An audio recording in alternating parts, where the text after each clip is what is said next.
যে সমস্ত ভাই বোন অনেক অনেক দোয়া করেছেন আল্লাহ তাআলার কাছে, আপনার দোয়া কোনোভাবেই কবুল হচ্ছে না। আপনি যদি আজকের আমলটি করে রব্বুল আলমিনের কাছে দোয়া করতে পারেন, প্রার্থনা করতে পারেন, মেসেজ দিতে পারেন, আপনার দোয়া রব্বুল আলমিন অতি তাড়াতাড়ি কবুল করে ফেলবেন। আপনার ঘরের অশান্তি দূর করে দিবে, আপনার লাইফের অশান্তি দূর করে দিবেন, আপনার ব্যক্তিগত সমস্যা দূর করে দিবেন। আপনি কি দোয়ার মাধ্যমে আপনার জীবনের সকল সমস্যার সমাধান করতে চান?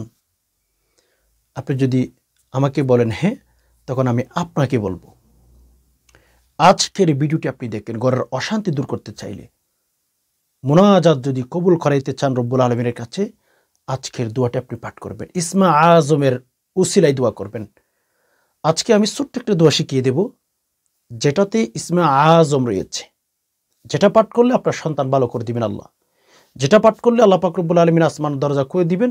আল্লাহ ঘোষণা দিতে থাকবেন, বান্দা দোয়া কর, প্রার্থনা কর, তোর আমি দিতেই থাকবো, তোর যা যা প্রয়োজন আমি আল্লাহ তোরে দেব।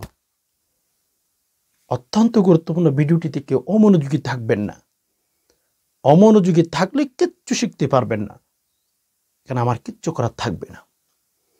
এই জন্য আমি দোয়াটি আপনারা যেন সহজ পদ্ধতিতে সহি শুদ্ধ করে শিখে নিতে পারেন, আমি দোয়াটি স্ক্রিন উচ্চারণ দিয়ে দেব। আমার সাথে সাথে আপনারা শব্দে শব্দে শিখে ফেলুন, ইনশাআল্লাহ অনেক অনেক উপকার হবে। দেখুন, আমরা তো আল্লাহ পাক রব্বুল আলমিনের কাছে ছোট্ট ছোট্ট জিনিসের জন্য দোয়া করি। ছোট জিনিস আমাদের কাছে অনেক বিরাট, অনেক বড়ভাবে দেখায়। লেকিন আপনি কি জানেন, আল্লাহ পাকের কাছে বড় বলতে কিচ্ছু নাই। আল্লাহ পাক রব্বুল আলামিন আমাদেরকে সব সময় দিতে প্রস্তুত আছেন। একটু আমাদের নিয়ত ঠিক করে, জবান ঠিক করে, আমরা হালাল হারাম মেনটেন করে যদি রব্বুল আলমিনের কাছে কোনো জিনিসের জন্য দোয়া করি, প্রার্থনা করি, রব্বে কাবার কসম আল্লাহ আমাদের মুনাজাত, আমাদের দোয়া কখনো ফিরিয়ে দিবেন না। আপনি যা চাইবেন আপনাকে দিয়ে দিবেন, আমি যা চাইব আমাকে দিয়ে দিবেন। পৃথিবীর সকল নারী পুরুষ যদি হালাল হারাম মেনটেন করে রব্বুল আলমিনের উপর পরিপূর্ণ বিশ্বাস রেখে দোয়া করতে পারেন, রব্বুল আলমিন ওই সমস্ত বান্দাদের দোয়া সাথে সাথে কবুল করে নেবেন, কখনো ফিরিয়ে দিবেন না। এজন্য আসুন মেরে দোস্ত, রব্বুল আলমিনের কাছে আমরা দোয়া করে, প্রার্থনা করে, মেসেজ দিয়ে ফেলি। আমার লাইফের যত সমস্যা, আপনার লাইফের যত সমস্যা, রব্বুল আলমিনের কাছে যদি দিল দিয়ে, যদি মন দিয়ে, যদি তাওয়াক্কুল করে, যদি রব্বুল আলমিনের কাছে চাইতে পারেন, রব্বে কাবার কসম আল্লাহ আপনার মোনাজাতকে কোনো ফিরাবেন না। কেননা দুনিয়ার মানুষের কাছে চাইলে মানুষগুলো আমাদের উপর রাগান্বিত করে, মানুষ আমাকে ভিক্ষুক বলে, মানুষ আমাদেরকে ভিখারি বলে। তবে আল্লাহর কাছে যত চাই, আল্লাহ পাক আমাদের উপর তত বেশি খুশি হইয়া যান। ও মেরে দোস্ত, আল্লাহ পাক রব্বুল আলমিনের মতো একজন রব আপনি পেয়েছেন, অথচ রবের কাছে আপনি দোয়া করতে পারেন না, রবের কাছে আপনি মুনাজাত করতে পারেন না। আমিও বলি শুনেন, আপনার মতো হতভাগা এই পৃথিবীতে আর কেউ হতে পারে না। আমরা তো ছোট্ট ছোট্ট জিনিস আল্লাহ তাআলার কাছে চাই, আল্লাহ দিবেন না কেন? আল্লাহর কাছে কি কোনো জিনিসের কমতি আছে? মানুষের মধ্যেই আপনি যদি কিছু চাইতে যান, মানুষের কাছ থেকে যদি কিছু চাইতে যান, মানুষ আপনাকে নিয়ে ঠাট্টা করবে, মানুষ আপনাকে অবশ্যই অবশ্যই দুই কথা শুনিয়ে দিবেন। কিন্তু আল্লাহ বলেন না, বান্দা আয় আয় আয় আমার কাছে, বান্দা তুই দোয়া কর, তোর জীবনের সকল চাহিদাগুলো আমি আল্লাহ পূরণ করে দেব। আল্লাহর কাছে চাইতে হয় ভাই, আল্লাহর কাছে চাইলে আল্লাহ দেন, আল্লাহর কাছে না চাইলে আল্লাহ কখনো দিবেন না। একটি নিয়ম, আল্লাহ তাআলার একটা বিধান বা নিয়ম, পদ্ধতি, তরিকা, যেটাই বলেন, রুলস, আল্লাহর কাছে বান্দারা যখন দোয়া করে, প্রার্থনা করে, তখন রব্বুল আলামিন দিয়ে থাকেন। আল্লাহর কাছে না চাইলে আল্লাহ তাআলা দেন না মানুষকে। এজন্য আমার কি প্রয়োজন, আপনার কি প্রয়োজন, সেটা সব কিছু আল্লাহর কাছে চাইতে হবে। দুনিয়ার মধ্যে যাকে দেখতেছেন, যত মানুষ আপনি দেখতেছেন, সকল মানুষের অভাব আছে। আপনি যখন মানুষের কাছে চাইতে যাইবেন, একদিন আপনাকে দিবেন, 2 দিন আপনাকে দিবেন, 3 দিন আপনাকে দিবেন, এরপর আপনাকে আর দিবে না। কেননা আপনি যা যা খেয়ে থাকেন, আপনার যা যা প্রয়োজন আছে, ভালো করে শুনবেন কথাগুলো, আপনার যা যা প্রয়োজন আছে তা কিন্তু ওই ব্যক্তির যার কাছে আপনি চাওয়ার জন্য গেছেন, ওই ব্যক্তিরও ওই জিনিসটা প্রয়োজন হতে পারে, ওই ব্যক্তিও ওই জিনিস খায়, বিধায় ওই ব্যক্তি আপনার চাহিদা কখনো পূরণ করতে পারে না। ওই ব্যক্তি কখনো আপনার চাহিদা পূরণ করতে পারে না। এজন্য আল্লাহ তাআলা বলেন, ওয়াল্লাহু গনিয়্যু ওয়া আনতুমুল ফুকারা। রব্বুল আলামিন বলেন, হে দুনিয়ার সকল মানুষ তোমরা শোনো, তোমরা সকল মানুষ ফকির, সকল মানুষ গরিব। একমাত্র কেবলমাত্র শুধুমাত্র আমি আল্লাহ পৃথিবীর সবচেয়ে ধনী। আমি কারো মুখাপেক্ষী হই না, আমার কোনো সন্তান সন্ততি নাই, আমি তোমাদের সব কিছু দিয়ে থাকি। আমার মতো ধনী পৃথিবীতে আর কেউ নাই। ওয়াল্লাহু গনিয়্যু ওয়া আনতুমুল ফুকারা। রব্বুল আলামিন বলেছেন, আমরা সবাই ফকির, আল্লাহ পাক কেবলমাত্র শুধুমাত্র একজন ধনী বা তওয়াঙ্গর, যেটাই বলেন না কেন। এজন্য আমরা চাইব আল্লাহর কাছে। কেননা সাহাবী কেরামের জামানায় আল্লাহ রসুল সাল্লাল্লাহু আলাইহি সাল্লামের যত সাহাবী ছিলেন, এরা তো দুনিয়ার জন্য এত পাগল ছিলই না, এত পাগল ছিল না। আমরা তো দুনিয়ার একটা চেয়ারের জন্য মরতেও রাজি, মারতেও রাজি। কত মায়ের জীবনটা তো খালি হয়ে যায়, শূন্য হয়ে যায় এই দুনিয়াবি পদবি পাওয়ার জন্যে, দুনিয়াবি কিছু জিনিস পাওয়ার জন্যে। আমরা মরতেও রাজি, মারতেও রাজি, কিন্তু আমরা একটা বার চিন্তা করি না, আমরা যে দুনিয়াবি জিনিস দুনিয়াবি ক্ষমতা পাওয়ার জন্য এত কিছু মানুষের ক্ষতি করতেছি, এই জিনিসগুলো তো আমাদের কাছে চিরদিন থাকবে না। এজন্য ভাই, আল্লাহ সুবহানাহু ওয়া তাআলার কাছে আমাদের দোয়া করতে হবে। আল্লাহ তাআলা আমাদেরকে দিবেন। শাহজালাল রহমতুল্লাহি আলাইহি নাম শুনেন নাই? তিনি জায়নামাজ বিছিয়ে পানির উপর নামাজ পড়তেন। ইতিহাস যারা লিপিবদ্ধ করে, ইতিহাস যারা আমাদেরকে উপহার দিয়েছেন, তারাই বলেন শাহজালাল রহমতুল্লাহি আলাইহি আমাদের মতো, আপনার মতো, আমার মতো একজন ব্যক্তি ছিলেন। যেই শাহজালাল রহমতুল্লাহি আলাইহি আল্লাহ পাক রব্বুল আলামিন পানির উপরে জায়নামাজ বিছিয়ে নামাজ পড়ার মতো সুযোগ করে দিয়েছেন, শক্তি দিয়েছিলেন। আপনি আমাকে বলেন, ওই রব, ওই আল্লাহ এখনো আছেন কি নাই? আপনি যদি বলেন এখনো আছেন, আমি বলবো তাহলে আল্লাহর কাছে চাইতে আমাদের সমস্যা কোথায়? আল্লাহর কাছে আমাদের উচিত বারবার চাইতে থাকা, দোয়া করতে থাকা, প্রার্থনা করতে থাকা। আল্লাহ আমাদেরকে অবশ্যই দিয়ে দিবে, আল্লাহ দিয়ে দিবেন। কেননা শাহজালাল রহমতুল্লাহি আলাইহি যদি জায়নামাজের উপরে, মুসাল্লা বলেন, জায়নামাজ বলেন, সৌদি আরবের মধ্যে সাজদা বলে হয়, যেটাই বলেন, জায়নামাজ পানির উপরে বিছিয়ে তিনি নামাজ পড়তেন। এই শক্তি কোথায় থেকে পেয়েছেন? এই শক্তি কে দিয়েছে তাকে? আমি বলবো এই শক্তি আল্লাহ তাআলা দিয়েছেন, এই শক্তি রব দিয়েছেন। এজন্য ভাই, আমাদের জীবনের যত সমস্যার সমাধান আমরা চাইবো, আল্লাহর কাছে চাইব। সকল সমস্যার সমাধান আল্লাহর তরফ থেকে যদি হয়ে থাকে, এটা আমাদের জন্য সুন্দর হবে। দেখেন, আমরা কিন্তু অভাবে পড়ে গেলে, মনের আশা পূরণ করতে চাইলে আমরা আল্লাহ রসুলের পদ্ধতিগুলোকে অবলম্বন করতে পারি না। রসুলের শিখানো পদ্ধতিগুলো আমরা আমাদের জীবনে আনতে পারি না। এটাই হচ্ছে বড় সমস্যা আমাদের। কসম, এটাই আমাদের বড় সমস্যা। আর না হয় আজকে মুসলমানের দেশে বসবাস করেন, কত কোটি কোটি মুসলমান পৃথিবীতে আছে। যান পৃথিবীর ইতিহাস দেখে আসেন, ঘুরে আসুন। প্রতিটি কান্ট্রিতে আজকে মুসলমান লাঞ্ছিত, বঞ্চিত, অপদস্থ। একটাই কারণ, আমরা নবীজির আদর্শ থেকে শত হাত দূরে গেছি। এত মুসলমান হওয়ার পরে মানুষ মার খাচ্ছে কেন জানেন? আজকের সমাজের মানুষ মুহাম্মদুর রাসূলুল্লাহ সাল্লাল্লাহু আলাইহি সাল্লামের শিখানো পদ্ধতিগুলোকে ভুলে গিয়েছে। না হয় এখনো কিন্তু আবাবিল পাখি ফিলিস্তিনে আছে। আল্লাহ হুকুম করতেছে না কেন আবাবিল পাখিকে? হয়তো আমাদের কোথাও না কোথাও দুর্বলতা রয়েছে।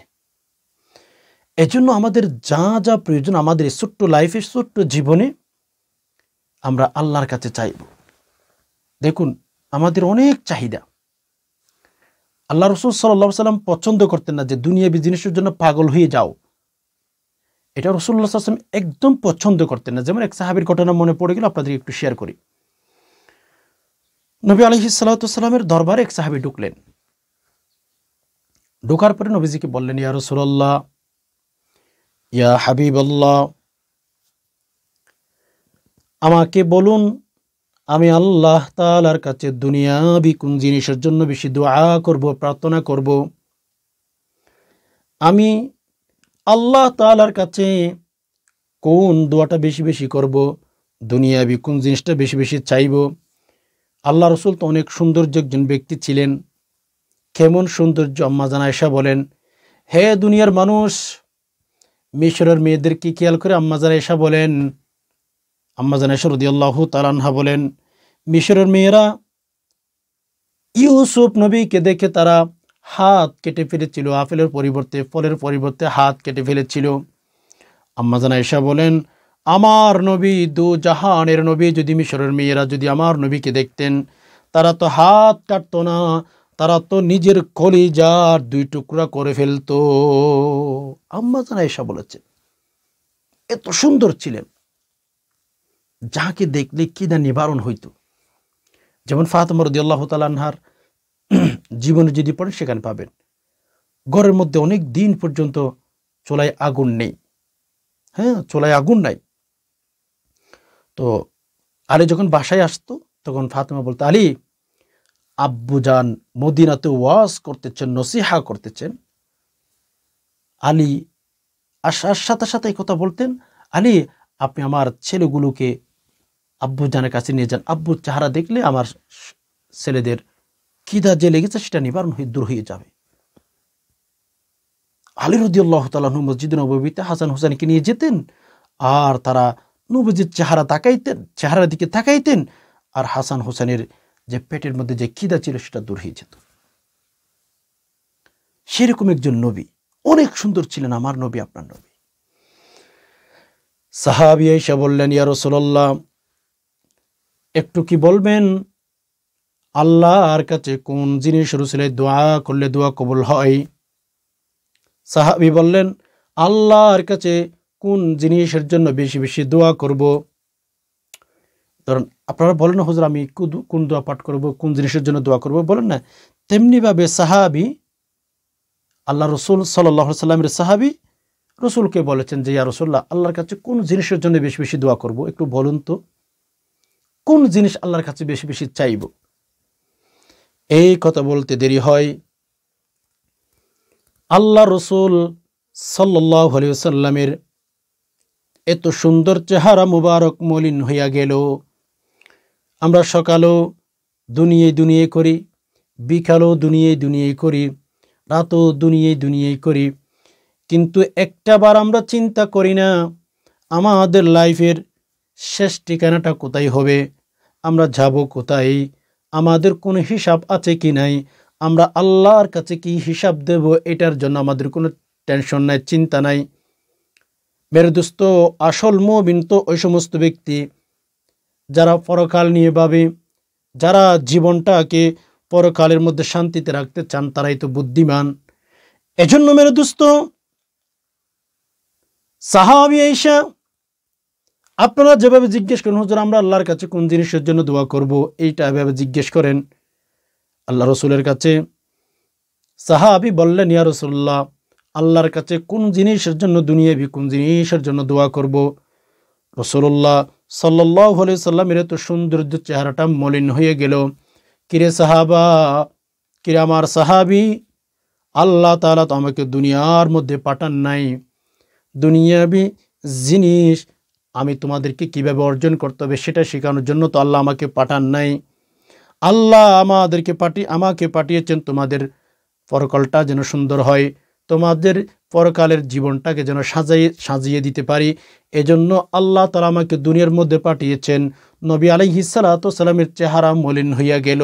কেননা সাহাবী বললেন, দুনিয়াবি কোন জিনিসের জন্য দোয়া করবেন? রাসূলুল্লাহ সাল্লাল্লাহু আলাইহি সাল্লাম দুনিয়াবি এত জিনিসের জন্য পাগল ছিলেন না, না খেয়ে থাকতেন, পেটের মধ্যে পাথর বাঁধতেন। এরপরেও দুনিয়াবি জিনিসের বেশি লাভ, দুনিয়াবি জিনিসের বেশি উপকার, দুনিয়াবি জিনিস পেয়ে যাবেন, মরিয়া হয়ে যাইতেন না, আল্লাহর কাছে এত বেশি চান নাই। এজন্য আপনি আমি মুসলমান, আমরা রাসূলুল্লাহ সাল্লাল্লাহু আলাইহি সাল্লামের উম্মত, আমরা আল্লাহর কাছে দুনিয়াবি এত জিনিস চাইব না। আল্লাহর কাছে বলবো, আল্লাহ এমন সম্পদ দিবেন, এতটুকু সম্পদ দিবেন যেন মানুষের কাছে চাইতে না হয়, যেন হারামের সাথে লিপ্ত না হয়। ইয়া আল্লাহ, আপনি আমাকে সেই পরিমাণ সম্পদ দিয়ে আল্লাহর কাছে যেন চাইতে, মানে মানুষের কাছে যেন চাইতে না হয়। ইয়া আল্লাহ, আপনি আমাদেরকে সেই সম্পদ দান করুন। অতিরিক্ত সম্পদের জন্য মরিয়া হয়ে যাবেন না। দেখেন, এরপরে আমাদের বিভিন্ন সময় দেখা যায় আমাদের চাকরি চলে যাচ্ছে, আমাদের ব্যবসা বাণিজ্য চলে যাচ্ছে, আমাদের পড়াশোনায় ক্ষতি হচ্ছে, ঘাটতি। শুধু এই যে আপনার যে কোনো হালাল উদ্দেশ্যের জন্য আজকের আমলটি করবেন, যে কোনো হালাল পন্থা, হালাল কাজের জন্য আমলটি করবেন, মানে হালাল কাজের উদ্দেশ্য নিয়ে আমলটি করবেন, ইনশাআল্লাহ ভালো বেনিফিট পাবেন। তো প্রথম নাম্বার, আপনি উজু করে নেবেন। উজু করার পরে 2 রাকাত সালাতুল হাজত নামাজ পড়বেন। এরপরে কিবলামুখী বসে 3 বার আস্তাগফিরুল্লাহ ওয়া আতুবু ইলাইহি, আস্তাগফিরুল্লাহ ওয়া আতুবু ইলাইহি, এই দুটি পাঠ করবেন। এরপরে 3 বার দুরূদ শরীফ সাল্লাল্লাহু আলাইহি ওয়াসাল্লাম, সাল্লাল্লাহু আলাইহি ওয়াসাল্লাম, সাল্লাল্লাহু আলাইহি ওয়াসাল্লাম 3 বার। এরপরে বিশেষ করে যে ইসমা আজমটি আপনি পাঠ করবেন, যেইখানে ইসমা আজম রয়েছে, যেটি পাঠ করলে রব্বুল আলামিন আসমানের দরজা খুলে দেন, আল্লাহ পাক রব্বুল আলামিন দোয়া কবুল করে ফেলেন। ইসমা আজম, আর সেটা হচ্ছে ইয়া আরহামার রাহিমিন, আসমানের দরজা খুলে দিবেন আল্লাহ। ইয়া আরহামার রাহিমিন, ইয়া আরহামার রাহিমিন, ইয়া আরহামার রাহিমিন 7 বার পাঠ করবেন। আল্লাহ পাক রব্বুল আলামিন আসমানের দরজা খুলে দিবেন, যা চাইবেন তাই পাবেন। শেষে আবার 3 বার দুরূদ শরীফ পাঠ করবেন।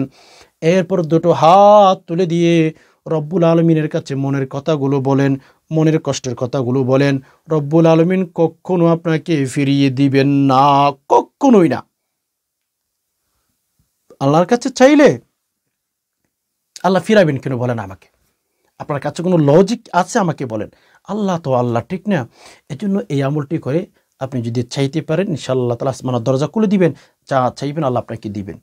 আশা করি বিষয়টি বুঝতে পেরেছেন। রব্বুল আলামিনের কাছে দোয়া করি, আল্লাহ আমরা যারা কথাগুলো শুনেছি সময় দিয়ে সবর করে, আল্লাহ আমাদের মনের সকল নেক আশাগুলো পূরণ করে দিন। আল্লাহ আমাদের মনের ভেতরে অনেক অনেক স্বপ্ন আছে, আল্লাহ সকল হালাল স্বপ্নগুলো পূরণ করে দিন। অভাব অনটন থেকে আল্লাহ আপনি আমাদেরকে হেফাজত করুন। আল্লাহ আমাদের ঘরে ঘরে যে সমস্ত স্বামী স্ত্রীর মধ্যে আল্লাহ অশান্তি আছে, আল্লাহ শান্তি দান করুন, ভালোবাসা বৃদ্ধি করে দিন, আমিন। আজকে এই পর্যন্ত, দেখা হবে অন্য কোন ইসলামিক ভিডিওতে। ততক্ষণ পর্যন্ত রব্বুল আলামিন আমাদের সবাইকে ভালো রাখুক, সুস্থ রাখুক, আমিন। হাদা মা ইনদি ওয়াল ইলমু মিনাল্লাহ, আলাইহি তাওয়াক্কালতু ওয়া ইলাইহি উনীব। আসসালামু আলাইকুম ওয়া রাহমাতুল্লাহি ওয়া বারাকাতুহু।